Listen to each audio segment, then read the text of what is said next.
ഇന്നൊരു മുട്ടക്കറിയാണ് ഉണ്ടാക്കുന്നത്. അപ്പത്തിനും ചപ്പാത്തിക്കും പൊറോട്ടയ്ക്കും ഒക്കെ കൂടെ കഴിക്കാൻ പറ്റുന്ന നല്ലൊരു മുട്ടക്കറി.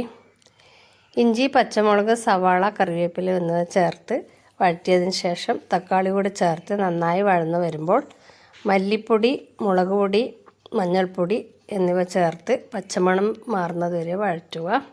നമ്മളിന്ന് തേങ്ങാപ്പാൽ ചേർത്ത കറിയാണ് ഉണ്ടാക്കുന്നത്.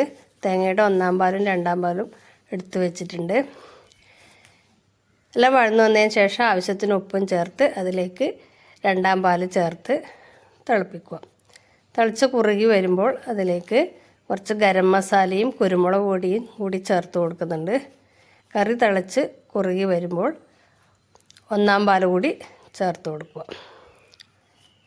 1-ാം പാൽ ചേർത്തതിന് ശേഷം കറി തിളക്കാൻ പാടില്ല.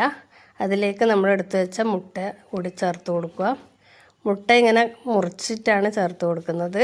അങ്ങനെ ചേർത്ത് കൊടുക്കുമ്പോൾ കറിക്ക് നല്ലൊരു ഫ്ലേവർ ഉണ്ടാവും, നല്ല ടേസ്റ്റും കറിക്ക് നല്ല കൊഴുപ്പും ഉണ്ടാവും. ഇങ്ങനെ ഒന്ന് ഉണ്ടാക്കി നോക്കണേ.